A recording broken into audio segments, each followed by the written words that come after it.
IVF చికిత్సలో 25% భారీ discount, free doctor consultation, free ultrasound scan, logo launch, Andro max advanced male infertility centre ను కూడా ప్రారంభించారు. Okay, ఇప్పుడు రెడ్ బుక్లో ఐఏఎస్ ఐపీఎస్ల ఆఫీసర్ల పేర్లు కూడా ఉన్నాయా? ఎందుకంటే గత ప్రభుత్వ హయాం వైసీపీ హయాంలో ఇదే ఐఏఎస్ ఐపీఎస్ ఆఫీసర్లు జగన్మోహన్ రెడ్డి చెప్పినట్టు విన్నారు. సో ఇప్పుడు మాజీ మంత్రులు, మాజీ సీఎంతో పాటు కూడా ఉన్నత అధికారుల పేర్లు కూడా రెడ్ బుక్ లిస్టులో ఉన్నాయా అంటే ఏం చెప్తారు సార్? రెడ్ బుక్ అంటే భయపడాల్సిన అంశం కాదు. రెడ్ బుక్ అంటే ఎందుకు అంత కంగారు పడుతున్నారో అర్థం కావట్లేదు. యాక్చువల్గా రెడ్ బుక్ వేరు, రాజ్యాంగం వేరు కాదు. రెండు పరస్పర పూరకాలు. రాజ్యాంగంలో ఉన్నదే రెడ్ బుక్లో ఉంటుంది. రాజ్యాంగం అమలు చేయమని రెడ్ బుక్ చెబుతుంది. ఆ రోజు అది అసలు ఆ రెడ్ బుక్ అనేది ఎక్కడ పుట్టింది, ఎక్కడ వచ్చింది? యువగళం పాదయాత్ర నారా లోకేష్ చేస్తున్నప్పుడు అతనికి ప్రతి చోట ప్రతిబంధకాలు అడ్డుకున్నారు. ఆయన అసలు స్టేజ్ ఎక్కనివ్వలేదు. ఆయన బాల్కనీలో నుంచి మాట్లాడాడు. ఆయన స్టూల్ ఎక్కి మాట్లాడుతుంటే ఆ స్టూల్ కూడా లాక్కుపోయారు. ఇప్పుడు అతను సౌండ్ వెహికల్ లాగేసుకున్నారు. అడుగు పడనీయని నేపథ్యంలో అతను ఏం చేశాడు? నారా లోకేష్ రాజ్యాంగం తీశాడు. రాజ్యాంగంలో తీసి ఆర్టికల్ 19 చదివి వినిపించాడు.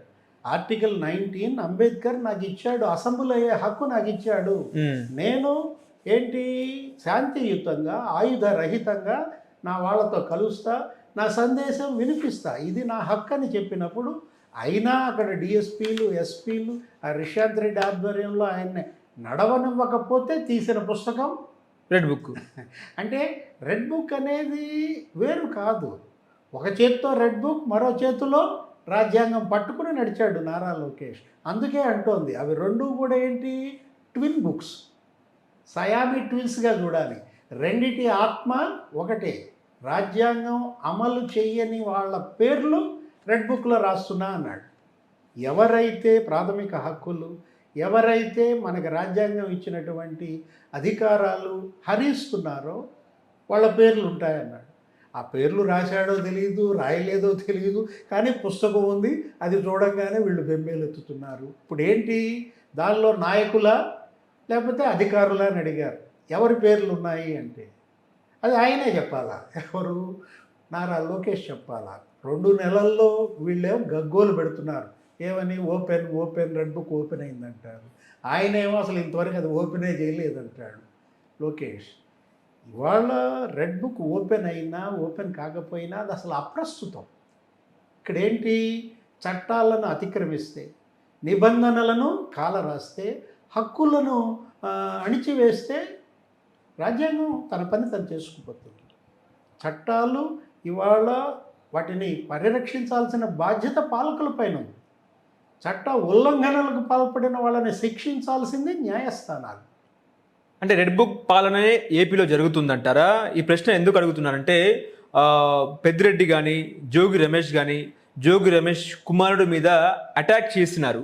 సో ఇది కేవలం హింట్ ఇస్తున్నట్ట అంటే ఏం చెప్తారు? ఇప్పుడు రెడ్ బుక్ వచ్చినాక కొన్నాడా జోగి రమేష్ కొడుకు? అంతకుముందు కొన్నాడా? అంతకుముందు కొన్నాడు. మరి కొనేటప్పటికి రెడ్ బుక్ లేదు కదా. అవును. ఇప్పుడు అగ్రిగోల్డ్ భూములు అక్కడ అంబాపురం గ్రామంలో 87, 88 సర్వే నెంబర్లలో మీరు కొన్నది ఒకటి, అసలు లేని భూమి కొన్నట్టుగా చూపించి తప్పుడు డాక్యుమెంట్ పుట్టించారు. దానికి స్వీయ సవరణ అని చెప్పి ఒకటి పెట్టించి 87ని 88గా మార్చారు. ఇప్పుడు ఆ భూమి అగ్రిగోల్డ్ అటాచ్డ్ భూమి, అది కొనడం తప్పు. దానిలో అతను అరెస్ట్ అయ్యాడు. రెడ్ బుక్ రాకముందే జరిగిన నేరానికి అతను అరెస్ట్ అయితే రెడ్ బుక్ అని ఎలా అంటారు? పెద్దిరెడ్డి రామచంద్రారెడ్డి అన్నారా? పెద్దిరెడ్డి రామచంద్రారెడ్డి భార్య పేరు మీద ఎన్ని ఎకరాలు ఉన్నాయి? 260 ఎకరాలు ఉన్నాయి. అది రెడ్ బుక్ వచ్చినా కొన్నాడా, రాకముందు కొన్నాడా? ఎస్టేట్ భూములు. రాగాలపల్లి అనే ఊళ్ళో నువ్వు దగ్గర మరి 1000 ఎకరాలు మీరు మీ బినామీలు, మీ కుటుంబ సభ్యుల పేరు మీద రిజిస్ట్రేషన్లు ఎలా జరిగాయి? ఇప్పుడు సిసోడియా ఇవాళ ఏమని చెప్తున్నాడు ఆయన? రెవెన్యూ చీఫ్ సెక్రటరీ అతను వెళ్ళి మదనపల్లి సబ్ కలెక్టర్ ఆఫీస్లో ఫైళ్ళు తగలబెట్టింది ఏదో చూద్దామని వెళ్తే 2700 మంది ఆయన ముందు బారులు దిగి నా భూమి కబ్జా, నా భూమి ఎత్తుకుపోయారని వాళ్ళు వినతి పత్రాలని ఇస్తే ఆయన స్టన్ అయిపోయాడు. ఇప్పుడు మదనపల్లి సబ్ కలెక్టర్ ఆఫీస్లో ఫైళ్ళు తగలబెట్టిన దానికి రెడ్ బుక్ ఏమైనా సంబంధం ఉందా?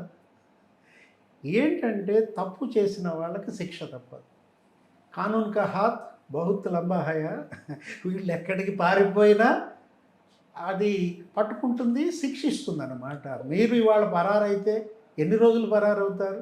వెంకటరెడ్డి పరారంట. రెడ్ బుక్ వల్ల పరారయ్యాడా మైనింగ్ వెంకటరెడ్డి? వాసుదేవరెడ్డి పరారంట. రెడ్ బుక్ వల్ల పరారయ్యాడా వాసుదేవరెడ్డి? పరారవటం ఏంటి? పరారవటం అనేది కాదు కదా పరిష్కారం. నిలబడాలి, కేసులను ఎదుర్కోవాలి, న్యాయ పోరాటం చెయ్యాలా మీరు కనుక చిత్తశుద్ధి ఉంటే. జగన్ జైలుకు పంపుతారా రెడ్ బుక్ ద్వారా? జగన్ రెడ్ బుక్ కాకముందే ఆయన మీద 12 సిబిఐ కేసులు, 9 ఛార్జ్ షీట్లు. అప్పుడు అసలు ఇది రెడ్ ఎక్కడుంది? ఇప్పుడు ఇవాళ ముఖ్యమంత్రి గొడుగును అడ్డం పెట్టుకుని ఆయన ఏం చేశాడు? కోర్టు వాయిదాలన్నీ ఎగ్గొట్టాడు. సీఎం షెడ్యూల్ దెబ్బతింటుందనో, ట్రాఫిక్ ఆంక్షలనో, లేకపోతే నేను ముఖ్యమంత్రిగా నేను ఇవ్వాల్సినటువంటి వెల్ఫేర్ షెడ్యూల్ మరి అది దెబ్బతింటుందని వంకలు పెట్టి నీకు 3,500 వాయిదాలు ఎగ్గొట్టారే. ఇవాళ మరేంటి? ఆ గొడుగు పోయింది. ఇప్పుడు మీరు కోర్టు వాయిదాలకు అటెండ్ అవ్వాలా? డే టు డే ఎంక్వైరీకి తెలంగాణ హైకోర్టు ఆదేశించిన నేపథ్యంలో ఇంకెన్నాళ్ళు ఆయన తప్పించుకుంటారు? ఇప్పుడు దేశంలో ఏ ఆర్థిక నేరస్తుడైనా బెయిల్పై ఇన్నేళ్ళు బయట ఉన్నారా? సిపిఐ నారాయణే అన్నాడు కదా, 10 ఏళ్ళు ఒక ఆర్థిక నేరస్తుడు బెయిల్పై ఉండటం ఏంటని. పంజాబ్ డీజీపీయే అన్నాడు కదా, రిటైర్డ్ డీజీపీ ప్రకాష్ సింగ్.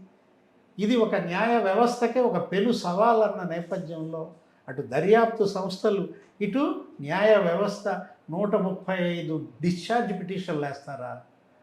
అరే ఏ విధంగా వీళ్ళు డ్రాగాన్ చేస్తున్నారా కేసులు? దీనికి రెడ్ బుక్కి సంబంధం ఏముంది?